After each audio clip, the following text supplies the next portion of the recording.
ओम शांति। 19 जनवरी 2024 के बाबा के मधुर महावाक्य। बाबा कहते, मीठे बच्चे सदा इसी खुशी में रहो और दूसरों को भी खुशी दिलाओ। यही है सब पर कृपा करना, किसी को भी रास्ता बताना, ये सबसे बड़ा पुण्य है। सदा खुशी में रहो और दूसरों को भी खुशी दिलाओ। यही है सब पर कृपा करना, किसी को भी रास्ता बताना, ये सबसे बड़ा पुण्य है। प्रश्न, सदा खुश मिजाज कौन रह सकते हैं?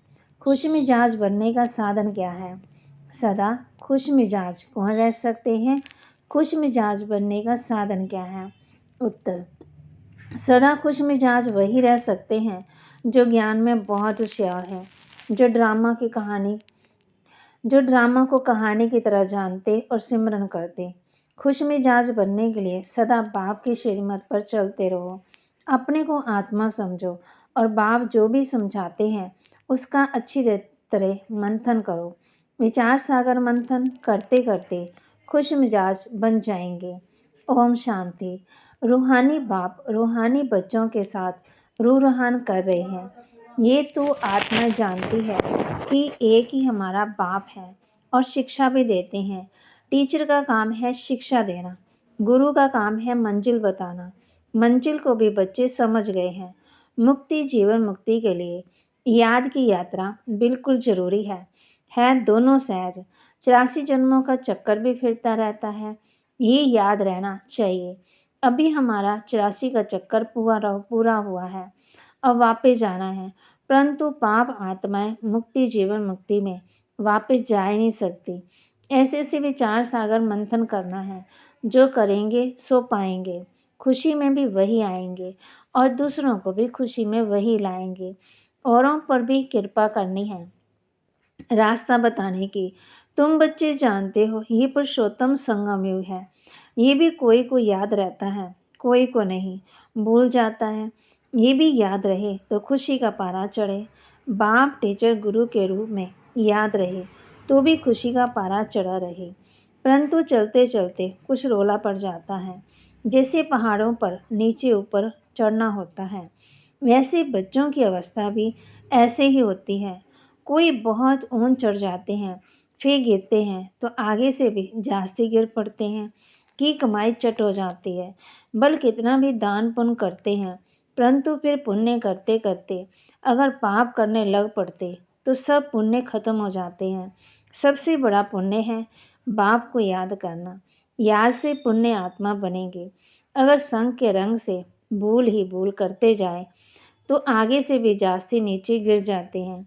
फिर वह खाता जमा नहीं रहेगा, घाटा हो जाएगा। पाप का काम करने से ना हो जाता, बहुत पाप का खाता चढ़ जाता है। बाप भी कहते हैं तुम्हारा खाता पुण्य का था, पाप करने से वह 100 गुना हो जाता है और ही घाटे में आ जाएगा। पाप भी कोई बहुत बड़ा कोई हल्का होता है। काम का बहुत कड़ा, क्रोध का सेकंड नंबर, लोभ उससे भी कम। सबसे जास्ती बाप कहते ये विकार काम वश होने से जो जमा हुआ वह खत्म हो जाता है। फायदे के बदले नुकसान हो जाता है।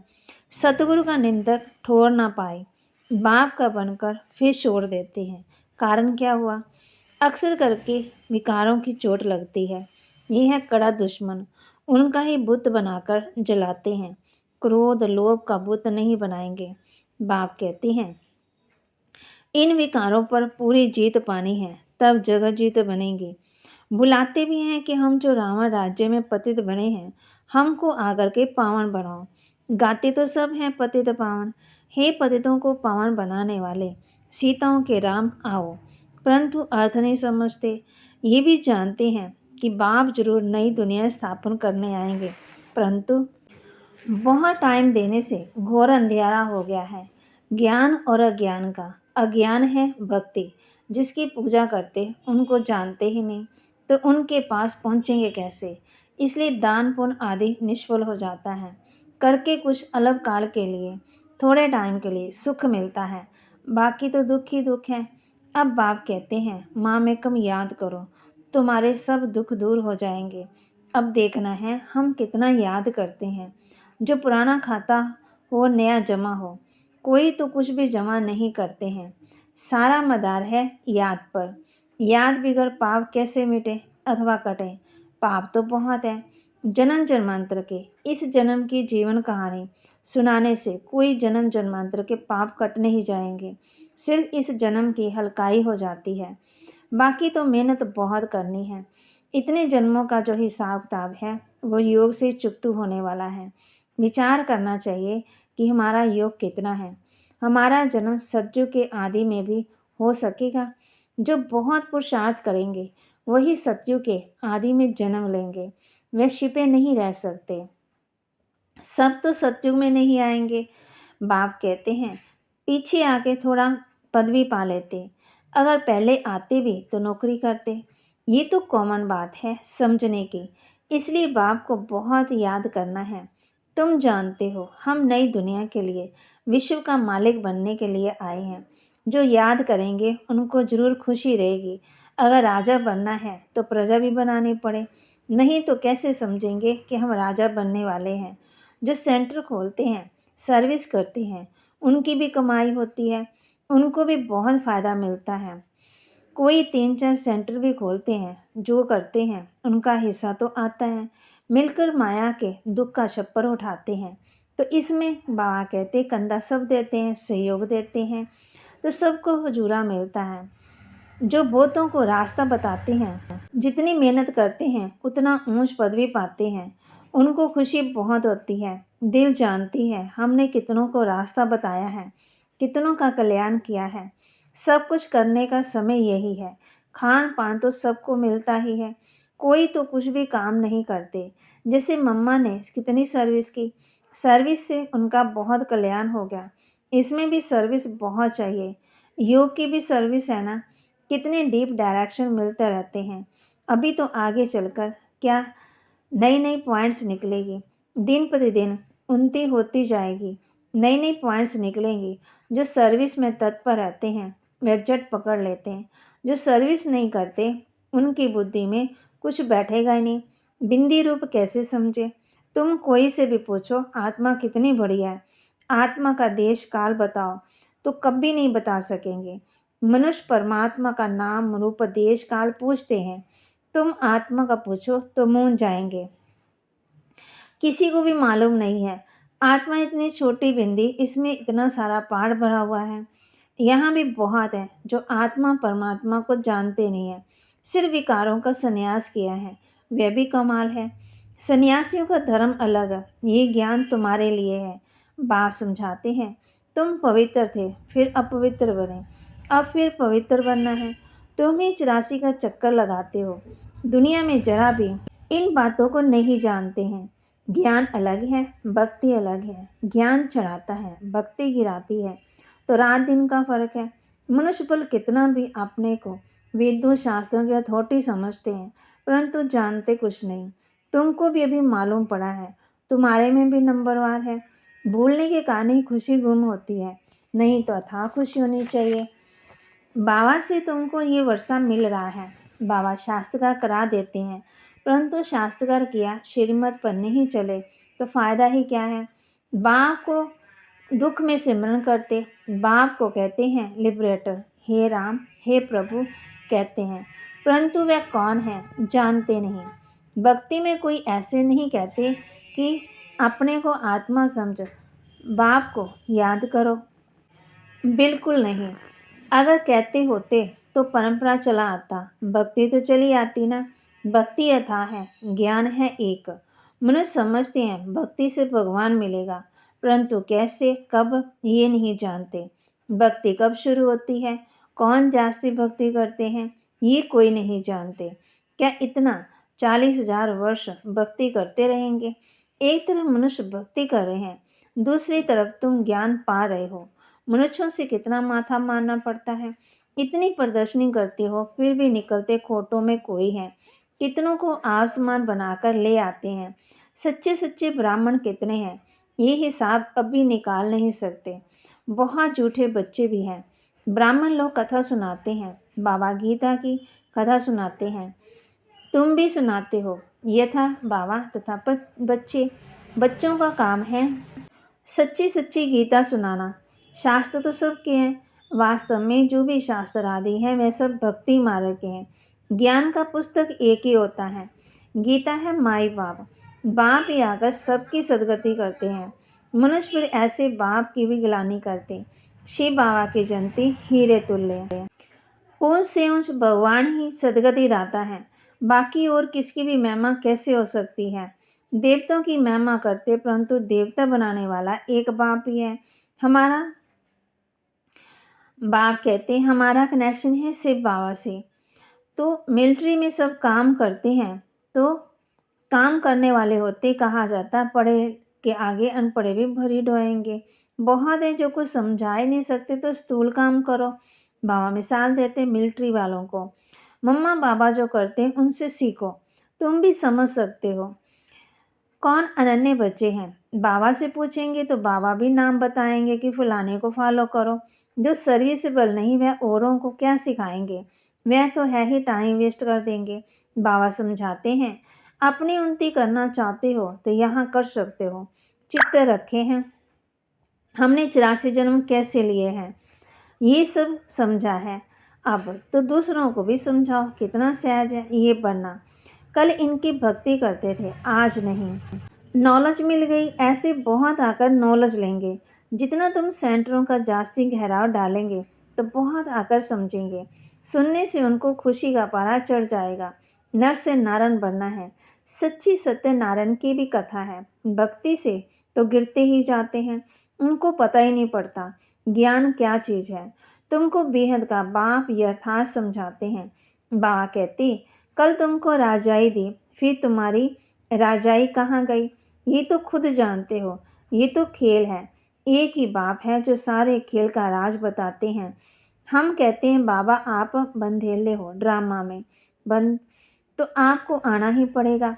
पति दुनिया और पति शरीर में ईश्वर की बहुत महिमा करते हैं। बच्चे कहेंगे बाबा हमने आपको बुलाया तो आपको आना ही पड़ा हमारी सर्विस करने, अथवा हमको पति से पावन बनाने। कलप कलप हमको सो देवता बनाकर आप चले जाते हो। ये जैसे एक कहानी है, जो होशियार हैं उन्हों के लिए तो एक कहानी है। तुम बच्चों को खुश मिजाज होना चाहिए। बाबा भी ड्रामा सा सर्वेंट बना है। बाप कहते हैं मेरी मत पर चलो, अपने को आत्मा समझो, देवी मान छोड़ो। नई दुनिया में तुमको नया शरीर मिलेगा। बाप जो समझाते हैं उनको अच्छी तरह मंथन करो। बुद्धि से समझते हो कि हम आए हैं ये बनने के लिए। एम ऑब्जेक्ट सामने खड़ी है, भगवान आवाज। वो लोग भगवान को मनुष्य समझ लेते हैं या निराकार कहते हैं। तुम आत्मा भी सब निराकारी हो, शरीर लेकर पाठ बजाती हो। बाबा भी पाठ बजाते हैं। जो अच्छी सर्विस करेंगे उनको ही निश्चय होगा कि हम माला का दाना अवश्य बनेंगे। नर से नारायण बनना है। भगवान पढ़ाते हैं तो अच्छी तरह पढ़ना चाहिए, परंतु माया का ऑपोजिशन बहुत होता है। माया तूफान में लाती है। अच्छा, मीठे मीठे सिकिलते बच्चों प्रति माता पिता बाप दादा का याद प्यार और गुड मॉर्निंग। रूहानी बाप के रूहानी बच्चों को नमस्ते। रूहानी बच्चों की रूहानी बाप दादा को दिलवा चांद सिकवा प्रेम से नमस्ते। धारणा के लिए मुख्य सार, विचार सागर मंथन कर अपार खुशी का अनुभव करना है। औरों को भी रास्ता बताने की कृपा करनी है। संग के रंग में आकर कोई भी पाप कर्म नहीं करना है। विचार सागर मंथन करना है, अपार खुशी का अनुभव करना है, दूसरों को रास्ता भी बताना है। संग के रंग में आकर कोई भी पाप कर्म नहीं करना है। माया के दुखों का छप्पर उठाने के लिए मिल करके कंधा देना है। सेंटर खोल अनेकों के कल्याण के निमित्त बनना है। वरदान, अपने बोल की वैल्यू को समझ उसकी इकोनॉमी करने वाले महान आत्मा भव। अपने बोल की वैल्यू को समझ उसकी इकोनॉमी करने वाले महान आत्मा भव। बाबा कहते अपने बोल की क्या करनी है, बचत करनी है। संकल्प श्वास और कर्म की भी। जैसे महान आत्मा को कहते हैं सत्य वचन महाराज, तो आपके बोल सदा सत्य वचन अर्थात कोई न कोई प्राप्ति कराने वाले वचन हो। ब्राह्मणों के मुख से कभी किसी को श्रापित करने वाले बोल नहीं निकलने चाहिए। इसलिए युक्ति युक्त बोलो और काम का बोलो। बोल की वैल्यू को समझो। शुभ शब्द, सुख देने वाले शब्द बोलो। हंसी मजाक के बोल नहीं बोलो। बोल की इकोनॉमी करो तो महान आत्मा बन जाएंगे। स्लोगन, यदि श्रीमत का हाथ सदा साथ है तो सारा ही युग हाथ में हाथ देकर चलते रहेंगे। यदि श्रीमत का हाथ सदा साथ है तो सारा ही युग हाथ में हाथ देकर चलते रहेंगे। अव्यक्ति साइलेंस द्वारा डबल लाइट फरिश्ता स्थिति का अनुभव करो।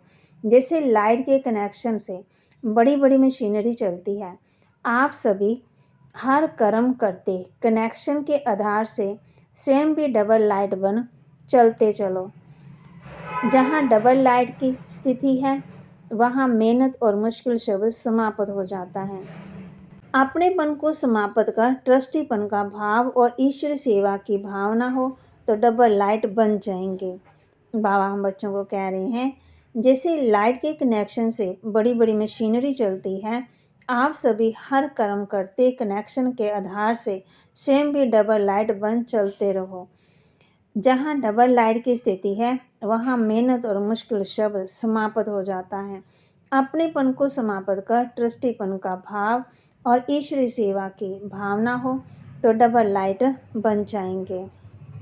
तो आज बाबा ने हम बच्चों को अपने बोल की वैल्यू को समझना है, उसके बारे में बताया, और महान आत्मा और विचार सागर मंथन करना है और खुशी का अनुभव करना है।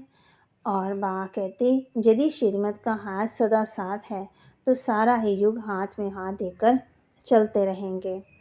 माया के दुखों का छप्पर उठाने के लिए मिलकर के कंधा देना है। सेंटर खोल अनेकों के कल्याण के निमित्त बनना है। संग के रंग में आकर कोई भी पाप कर्म नहीं करना है। ओम शांति।